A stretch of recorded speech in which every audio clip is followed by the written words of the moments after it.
Agora, uma pergunta para a gente refletir. Será que a gente consegue mesmo reverter os danos que nós causamos ao meio ambiente? Você acredita nisso? Gente, o mundo vive hoje uma verdadeira corrida contra o tempo em busca desse objetivo, viu? E o Revista Novo Tempo de hoje mostra a história de uma cidade que provou que sim, é possível reverter. Vamos conhecer um lugar que demonstrou na prática que nunca é tarde para cuidar da vida, da natureza e das próximas gerações também. Confira agora na reportagem. Imagine uma cidade que foi considerada a mais poluída do mundo, chamada de Vale da Morte, mas que hoje é um exemplo de recuperação ambiental. Agora tenta adivinhar onde ela fica: na Europa, América do Norte ou talvez na Oceania. Mas e se eu te dissesse que ela está bem aqui no Brasil, a pouco mais de 1 hora de São Paulo? Essa é a história de Cubatão, município do litoral paulista que hoje compõe a seleta lista de cidades verdes do mundo da ONU, mas que já viveu uma realidade completamente diferente.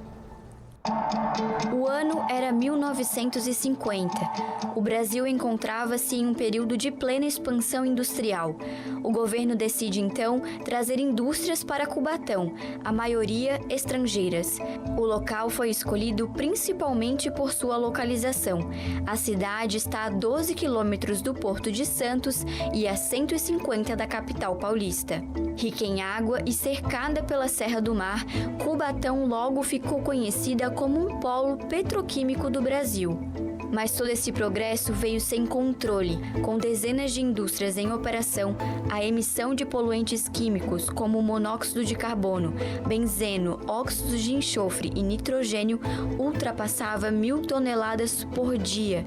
E tudo isso sem qualquer fiscalização ou restrição ambiental. Havia também episódios de chuva ácida, quando esses dióxidos de enxofre eles se misturavam com a umidade do ar. E a chuva que caía era uma chuva como se fosse de ácido sulfúrico, né? Então isso fazia mal não só para as pessoas, mas principalmente para a vegetação. Então nessa época era muito comum, e eu lembro disso, a gente olhar para a Serra do Mar e a gente ver clarões sem árvores, porque o solo ácido, né, prejudicava o crescimento e a manutenção dessas árvores vivas e elas acabavam caindo. Além da poluição do ar, as empresas também descartavam resíduos de maneira inadequada. Um dos casos que mais chamou a atenção foi o da empresa Rhodia, que por décadas descartou o famoso pó da China, uma substância altamente tóxica em terrenos baldios e utilizada de maneira inadequada em solos de agricultura familiar. Então você pode perceber que todos os compartimentos ambientais, né, seja o ar, seja a água ou o solo, de alguma maneira eles eram muito contaminados nessa época e não havia programas de controle. Sem se preocupar com os danos às pessoas e à natureza, as indústrias continuaram o seu plano de expansão. Pouco depois, os efeitos dessas escolhas começaram a aparecer.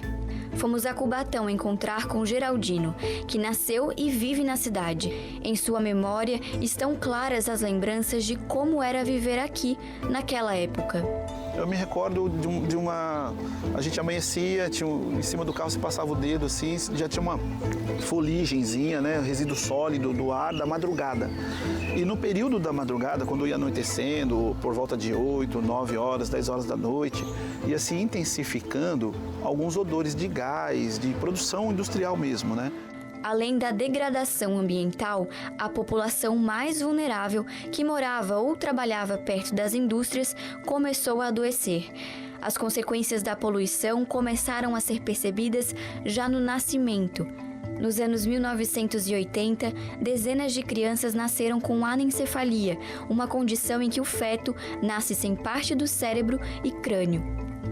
Paulo é biomédico e foi um dos responsáveis por uma pesquisa que estabeleceu a relação entre a poluição atmosférica e as malformações e mortes de recém-nascidos. O grande problema da anencefalia era a intoxicação do sangue pelos óxidos de nitrogênio, que impedia a oxigenação materno-fetal e com isso o embriãozinho não desenvolvia o cérebro. A realidade começou a mudar após a madrugada de 25 de fevereiro de 1984. Um incêndio provocado por um vazamento de tubulação de uma das indústrias causou a morte de 93 pessoas. O episódio, conhecido como Incêndio da Vila Socó, é considerado um dos maiores desastres ambientais da história do Brasil. Décadas depois, o solo ainda guarda memórias. Aqui na antiga Vila Socó, o fogo despertou a consciência da população, não só da cidade, mas de um país.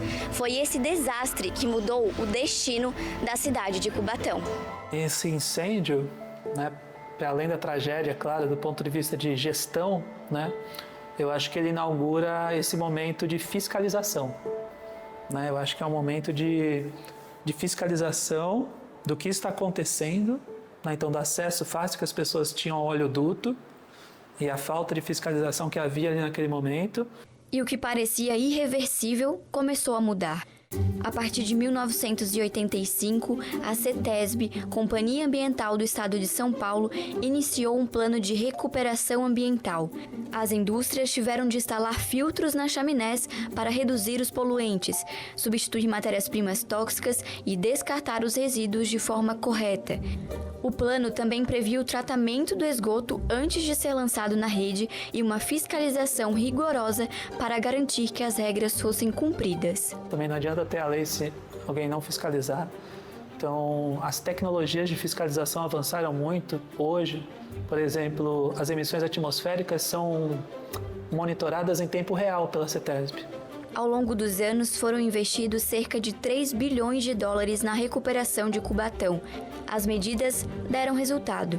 A cidade conseguiu reduzir 98% dos poluentes lançados na atmosfera. A Mata Atlântica, antes ameaçada, foi replantada e voltou a crescer.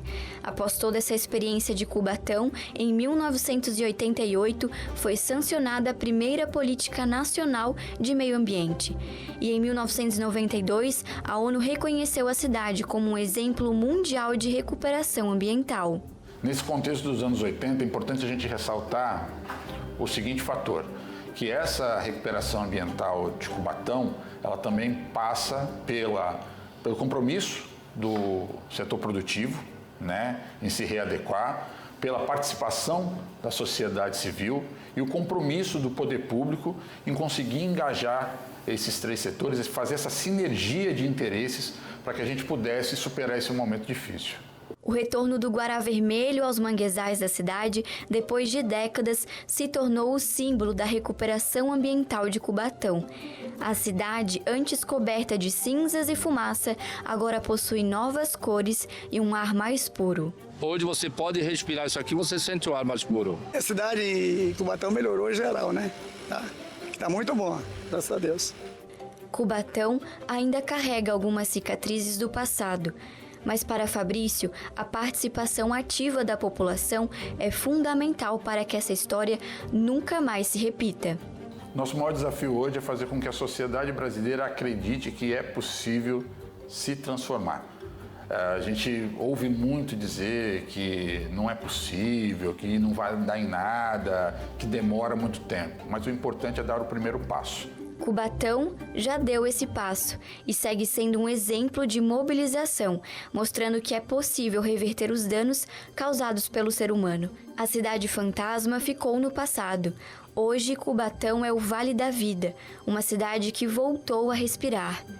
Essa história é mais do que um capítulo do passado, é um espelho, um lembrete de que o desenvolvimento só faz sentido quando respeita a vida.